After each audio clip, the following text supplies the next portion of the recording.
estado 17 años, 18 años trabajando en el sector privado. Sabemos lo que es trabajar en el sector privado. En Vox, aquí en Baleares, el 95% de las personas que integramos este partido venimos del sector privado y hemos dado un paso al frente para liderar este proyecto porque creemos que es muy necesario para cambiar las cosas. Pero vamos, como sabemos cómo funciona, también somos conscientes de las barbaridades que se hacen desde la administración pública en contra de ese sector privado.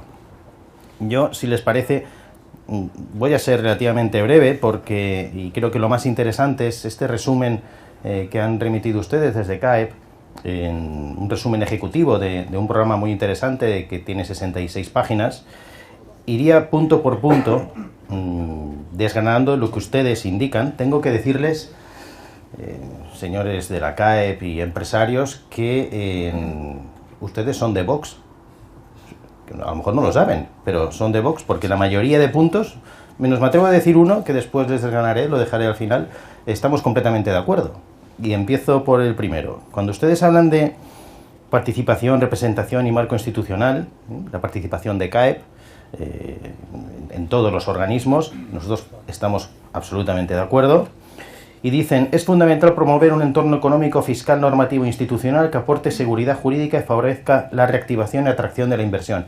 Evidentemente, desgraciadamente sufrimos ya hace muchos años una aprobación de normativa como si no hubiera un mañana, donde se ahuyenta la inversión porque se ha creado una inseguridad jurídica pasmosa en todo lo que tiene que ver con el emprendimiento, con la empresa.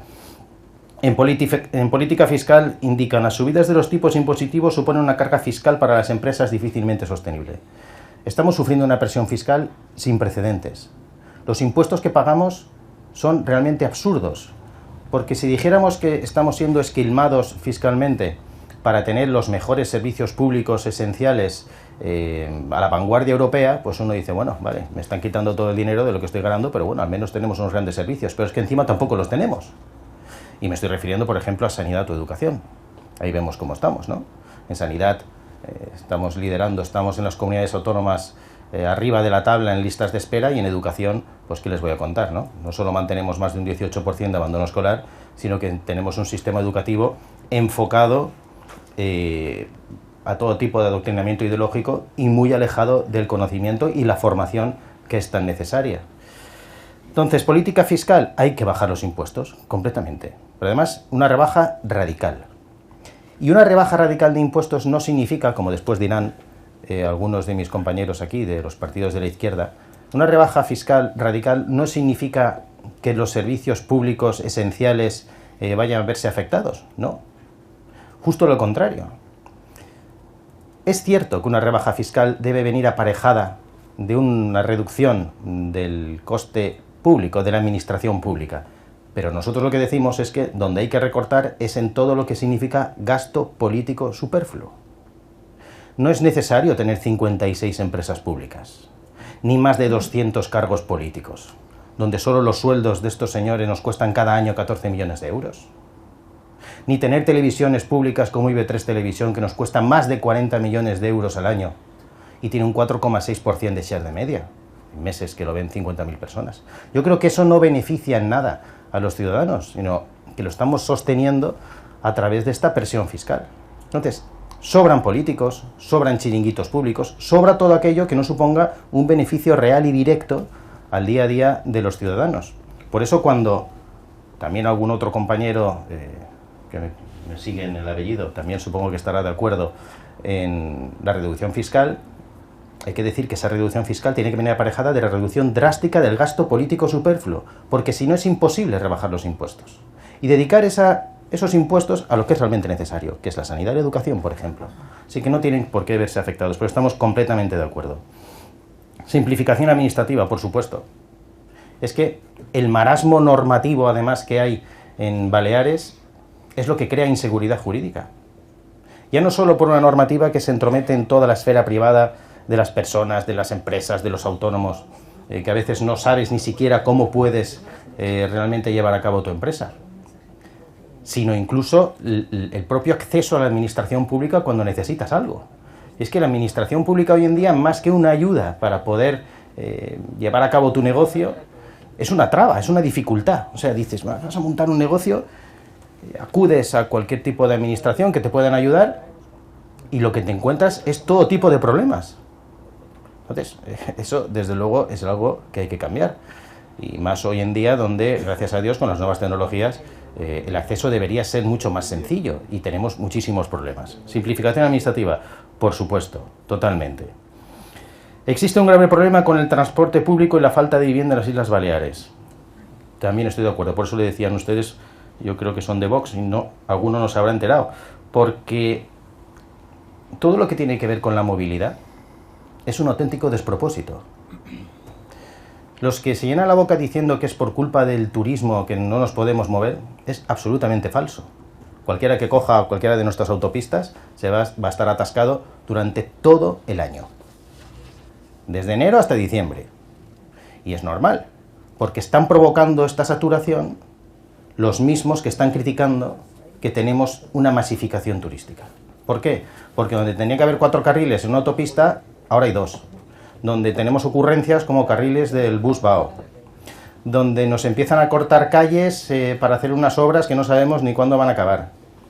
Donde nos ponen limitaciones de velocidad 80 por hora en una vía cintura sin pies ni cabeza, cuando no hablemos del 30 por hora en la ciudad.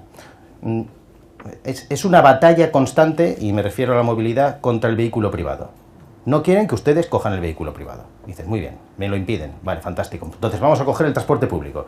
Y entonces te das cuenta que el transporte público tampoco funciona. Entonces, ¿qué haces? Pues el colapso constante que tenemos en esta isla. Entonces, el transporte público, evidentemente, se debe mejorar. La falta de vivienda. La falta de vivienda también es responsabilidad directa de los gobiernos socialistas y separatistas que hemos tenido durante estos últimos 8 años. No solo es que tengamos la vivienda más cara de España, es que esto se ha provocado un punto, la falta de suelo. Falta suelo, pero no porque no haya suelo, suelo hay de sobra. Por eso nosotros apostamos por liberalizar el suelo y que se pueda construir menos, evidentemente, en aquellas zonas donde tengan que estar protegidas medioambientalmente o por razones de estrategia, por defensa y demás. Pero liberalizar suelo, poner el suelo al alcance de todos aquellos para que puedan construir viviendas. Viviendas de protección oficial. Viviendas de protección oficial hay que hacerlas. Decían, faltan 20.000 viviendas. Bueno, sí, claro, y incluso más. Faltan más, pero tenemos un gobierno que realmente anunció hace 8 años que iban a construir 1.800 viviendas, pero es que no ha construido ni un tercio de aquello. No hemos llegado ni a 500. Entonces no hay vivienda de protección oficial. No hay suelo. Y encima vamos aprobando leyes como la ley de vivienda donde aún van a empeorar el panorama, porque encima interviene en todo lo que tiene que ver con la vivienda. Quieren topar el precio del alquiler. Eso es acabar con el alquiler. O sea, se ha acabado el alquiler. Y además, allí donde se ha llevado a cabo el tope de los alquileres, se ha demostrado un fracaso. Yo recuerdo, por ejemplo, en Berlín, tuvieron que tirarlo para atrás. Los propietarios que tenían viviendas para poner en alquiler las retiraron del mercado o las subieron al máximo previsto, con lo cual el alquiler fuera. Soluciones: liberalizar suelo, vivienda de protección oficial, dedicar al alquiler social, dejar que el empresario pueda hacer negocio, trabajar, que cree riqueza, que cree empleo. Eso es lo que se necesita también en vivienda. El REP, la compensación de la insularidad, por supuesto. Pero es que ¿cuántos años llevan ustedes escuchando lo del REP? Hace 20 años. Cuando no es el PP, es el PSOE. Unos a otros se tiran el REP por la cabeza. Bueno, pero al final no se lleva a cabo de ninguna manera. ¿Ves? Yo creo que hay que compensar la insularidad, por supuesto, pero vamos a llevarlo de forma eficaz, evidentemente. Además, es una de las cuestiones que se contempla en la propia Constitución española, compensar los efectos negativos de la insularidad, para que además podamos ser más competitivos. Lo de los fondos europeos, que también se indica aquí, es muy divertido. No sabemos a quién llegan. Bueno, sí, llegan, por supuesto, siempre a los más poderosos. Al pequeño, al mediano empresario, al autónomo, ahí se le llega muy poquito. Bueno, incluso hemos preguntado nosotros en el Congreso de los Diputados a Pedro Sánchez dónde están esos fondos y aún no lo sabemos. De hecho, ha sido la propia Comisión Europea la que le ha dicho, oiga, ¿qué están haciendo con los fondos europeos? Aparte de, por supuesto, regar a Bill Gates, que lo necesita mucho, como todo el mundo lo sabe. Pues, bueno, fondos europeos, algo que no sabemos. Sí, voy acabando, por favor. Voy acabando. Ya aparece usted, Vicens Tomás, en el Parlamento también me lo dice. Vamos, no lo había visto.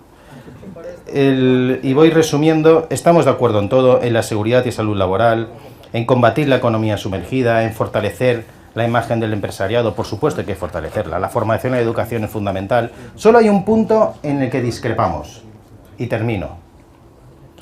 Alcanzar los objetivos de desarrollo sostenible, la Agenda 2030. En eso, siento decirles, y con esto acabo, en eso no estamos de acuerdo. Yo creo que además, puede ser que para muchos de ustedes sea falta de información. La Agenda 2030 va directamente en contra del tejido productivo y empresarial local. Y solo favorece a las grandes élites globalistas, las grandes multinacionales que van de la mano del gobierno, en un plan, que es la Agenda 2030, que es un plan de transformación social, económica y familiar. Eso es lo que pretende la Agenda 2030, que si después ustedes me preguntan, se lo podré desarrollar. Pero ya le digo, como resumen, bajada de impuestos, seguridad jurídica, atraer la inversión y reducir la administración pública al mínimo.